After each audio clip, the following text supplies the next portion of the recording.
अमल करो, ग्रहण करोगे, क्योंकि उसके लिए आपको आना पड़ेगा। अब ऐसा नहीं कि हम दरवाजे में बैठे रहे, ताली बजा लें और कृपा हो जाए, ऐसे कृपा नहीं होती है। आपको चलकर पांडाल तक आना पड़ेगा, फिर सुनोगे, फिर अमल करोगे। क्यों? बाबा ने लिखा है, विनिशति संग विवेक न होई,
सत्य संगति पाई, पारसी परसी कुधात सुहाई।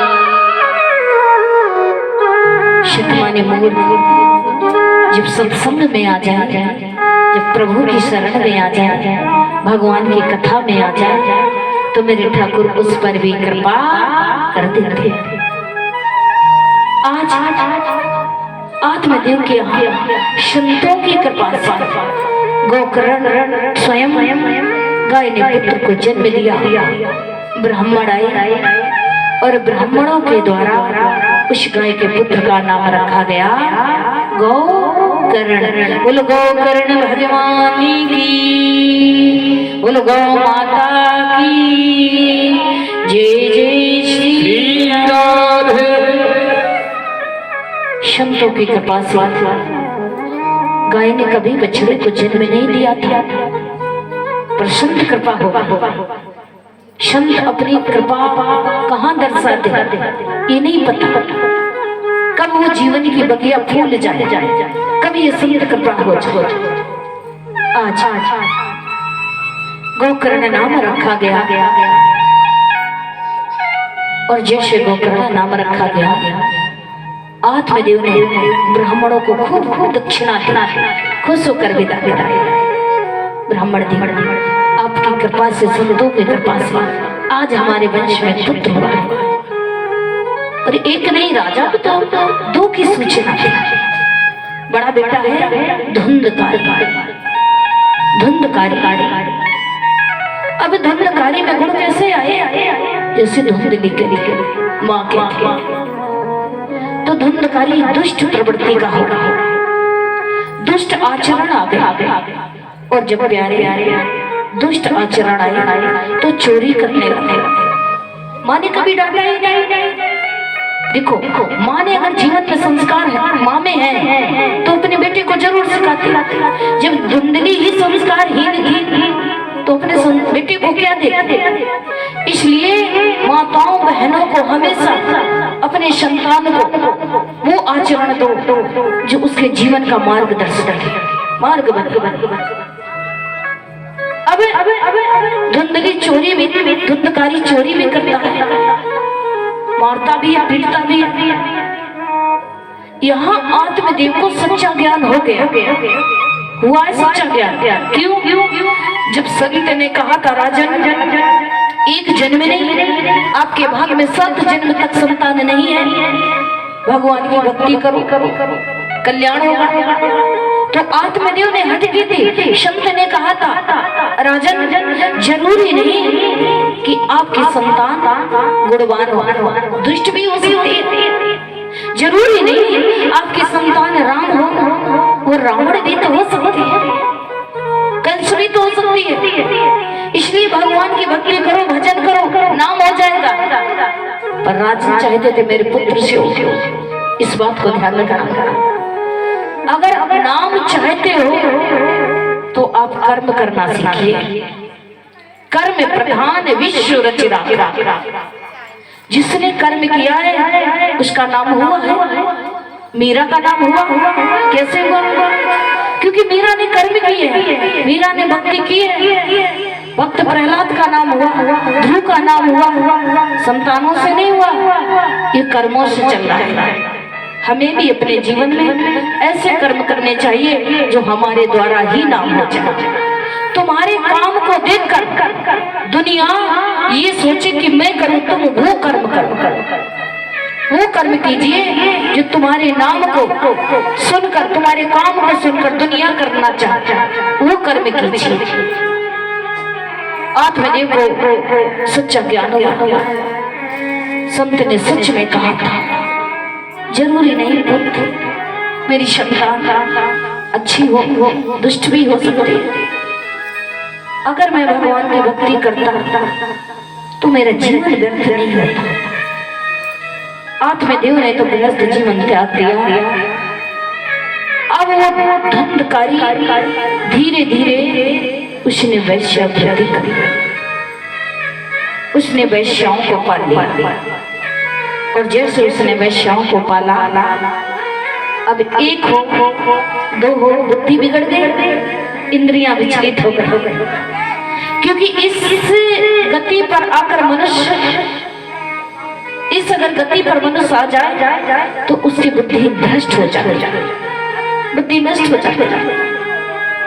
फिर उसकी बुद्धि काम नहीं करती, उसका मन चंचल हो जाता है, इंद्रियां बस में नहीं रहती। और वही धंधकारी अपने माता पिता को भी मारता। ये तो धंधकारी की कथा है। आज हमारे समाज में घर घर धंधकारी है।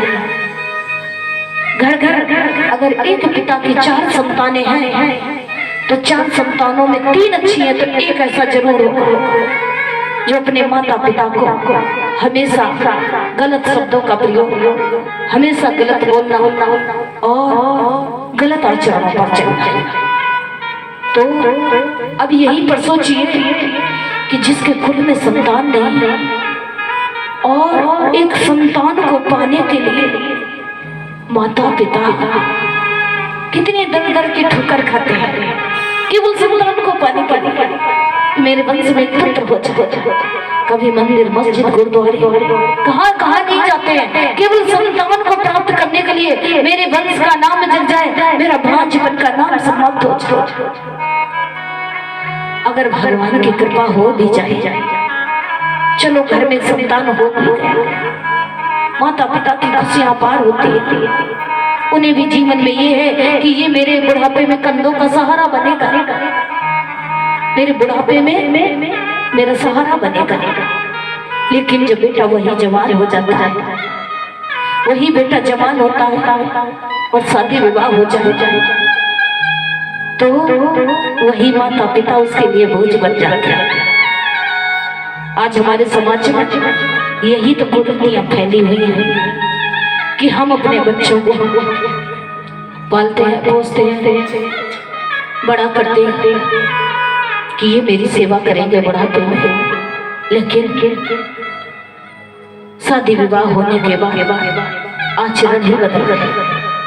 बेटा घूमने जाता है, बेटा अगर घूमने जाता है कहीं, कोई हरिद्वार जा रहा है, कोई काशी जा रहा है, कोई बद्रीनाथ जा रहा है, केदारनाथ जा रहा है, और माता पिता सामने आ जाए तो वही बेटा कहता है ये हमारे जीवन के बोझ बन गए, ये मेरे जीवन के कांटे बन गए।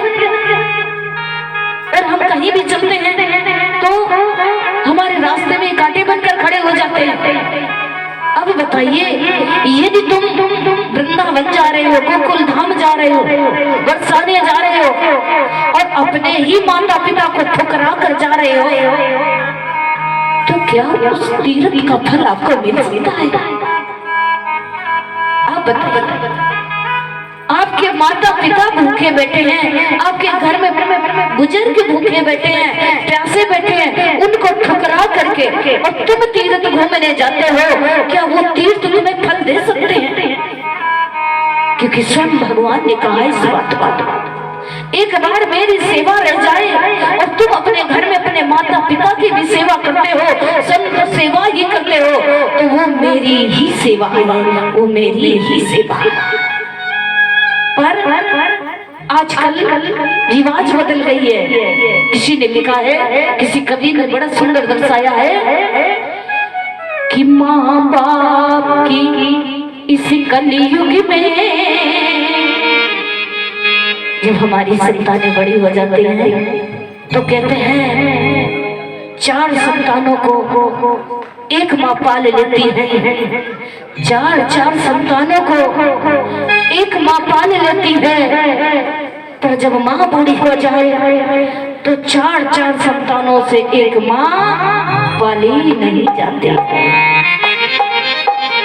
कि माँ बाप कि इस कलयुग में किसी तरह कटी जिंदगानी, वो बेटा क्या बेटा है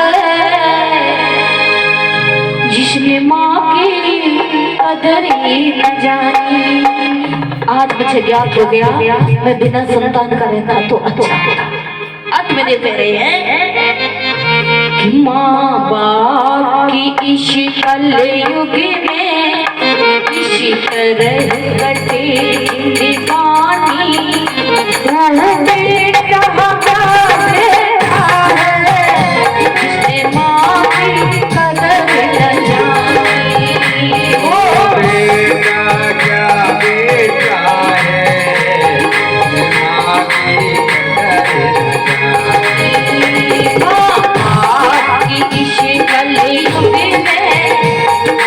माँ की कलयुग में किसी तरह कटे जिंदगानी, वो बेटा क्या बेटा है जिसने माँ की कदर न जानी।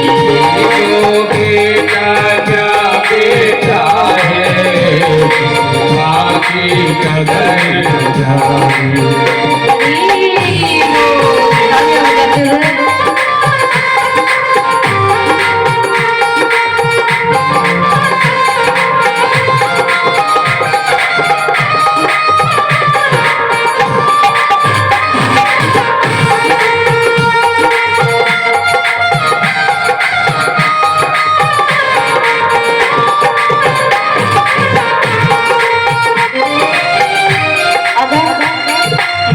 जानना चाहते हो ना ये माँ क्या है?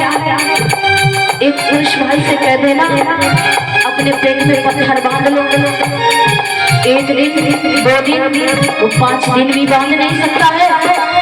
उस जन्नी से पूछना, उस माँ से पूछना, 1 महीने नहीं 2 महीने नहीं 9 महीने इस गर्भ में रख करके एक जीवात्मा को जन्म देती है।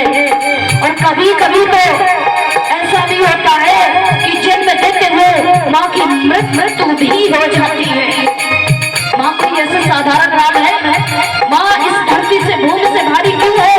क्योंकि माँ इस धरती से भारी नाम क्यों दिया गया है कि माँ एक जन्नत है। माँ ने जो सहा है वो दुनिया नहीं सह सकती है।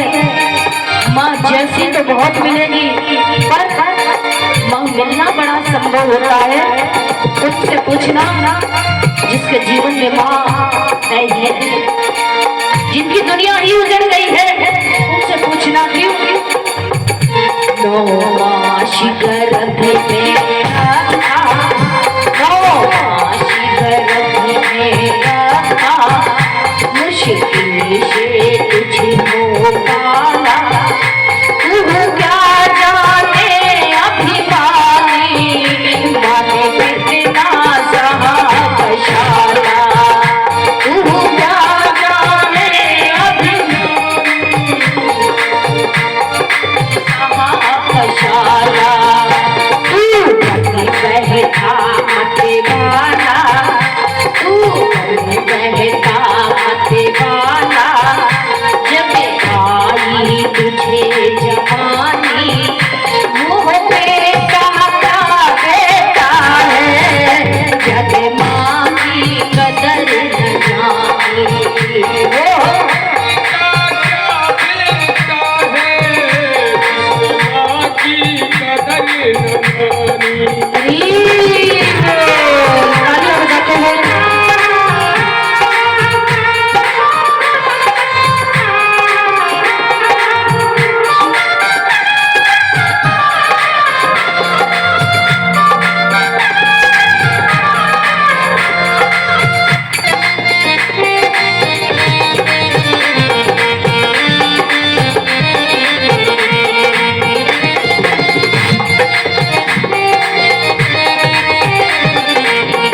कि 9 महीने माँ गर्भ में रखती है और इस खून से सींचती है। एक जीवात्मा को जन्म देना साधारण बात नहीं है। अगर डॉक्टर कहता है ना परिवार वालों से तुम्हें बच्चा चाहिए या बच्चा, माँ से पूछता तो माँ एक ही बात कहती है, मेरी जान जाए तो जाने देना, मेरे प्राण जाए तो जाने देना, पर मेरी संतान को बचा लेना, मेरे लाल को बचा लेना। इसलिए भगवान कहते हैं माँ बाप से बड़ी करी जगी में, माँ बाप से बड़ी करी जगी में कोई भी नहीं है पूजा। माँ बाप से बड़ी करी जगी में कोई भी नहीं है पूजा। भगवान में दर्शन पाके की माता पिता की पूजा।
माँ का प्रेम पाने के लिए मेरे भगवान इस धरती पर अवतार लेते हैं। और कथा तो यही सिखाती है कि जिन माता पिता की सेवा स्वयं भगवान ने की है तो आप भगवान से बढ़कर हो सकते हो क्या? कहते हैं अगर माँ के जीवन में पति का सहारा भी छूट जाए फिर भी माँ दूसरों के घरों में चौका बर्तन करेगी, झाड़ू पोछा करेगी, पर अपने संतान को कभी भूखा नहीं सुला सकती है। ये है माँ की करुणा। क्यों? करके मेहनत मजदूरी, करके मजदूरी, मुश्किल से तुझको पाना, करके मेहनत मजदूरी, मुश्किल से तुझको पाना। तू जाने अभिमानी माने कितना सहायशाला, तू जाने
जानना चाहते हो तो सुनो, वो माँ ही है जिनके बेटे आज भी हमारी सुरक्षा के लिए, हमारे देश की सुरक्षा के लिए, वो माँ है जिनके बेटे लगे हुए हैं, रात दिन खो रहे हैं।